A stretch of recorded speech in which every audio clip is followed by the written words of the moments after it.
বাংলাদেশ ও পাকিস্তানের নতুন সামরিক সম্পর্ক ১৯৭১ সালের পর এই প্রথমবারের মতো বাংলাদেশ ও পাকিস্তান সামরিক ক্ষেত্রে ঐতিহাসিক সিদ্ধান্ত নিতে যাচ্ছে। বাংলাদেশের বিমানবাহিনী প্রধান air chief marshal Hasan Mahmud Khan গত ৪ জানুয়ারি পাকিস্তানে ৬ দিনের এক সরকারি সফরে গিয়েছেন।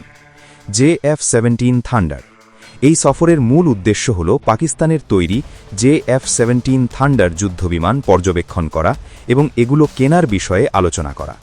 বাংলাদেশ এই বিমানের সবথেকে লেটেস্ট সংস্করণ ব্লক 3 ক্রয় করতে আগ্রহী।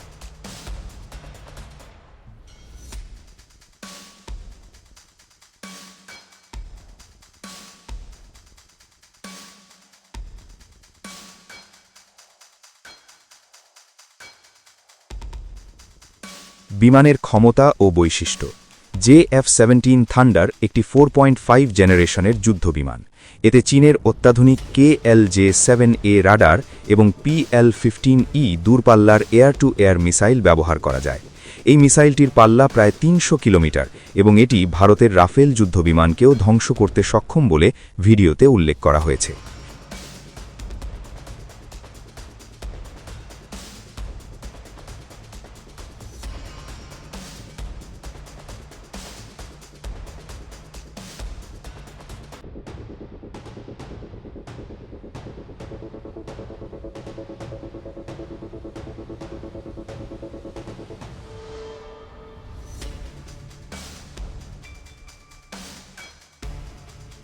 সাশ্রয়ী মূল্য এই যুদ্ধবিমানের দাম তুলনামূলকভাবে অনেক কম, প্রায় ৩০ থেকে ৪০ মিলিয়ন ডলার, যা বাংলাদেশের মতো দেশের প্রতিরক্ষা বাজেটের জন্য উপযোগী।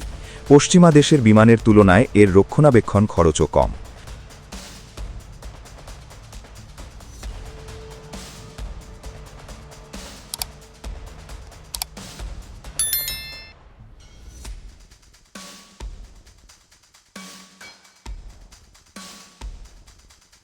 বাংলাদেশ বিমানবাহিনীর বর্তমান অবস্থা ভিডিওতে বলা হয়েছে, বর্তমানে বাংলাদেশের বিমানবাহিনীর সক্ষমতা পর্যাপ্ত নয়। বহরে থাকা MiG-29 এবং পুরনো F-7 বিমান দিয়ে আধুনিক যুদ্ধ মোকাবেলা করা কঠিন।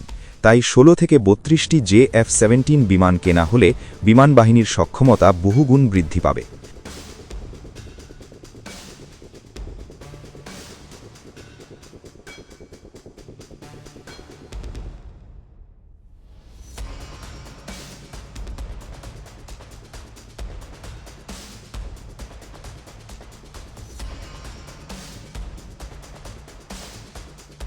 বাংলাদেশ ও পাকিস্তানের এই সামরিক সহযোগিতা ভারতকে চিন্তিত করে তুলেছে।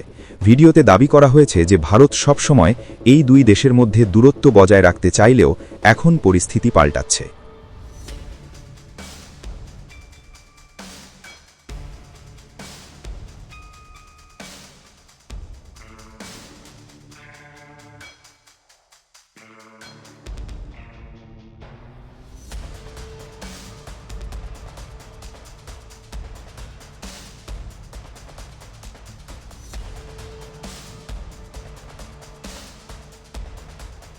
তো বন্ধুরা, আজকের ভিডিওটি কেমন হয়েছে তা অবশ্যই কমেন্ট করে জানান।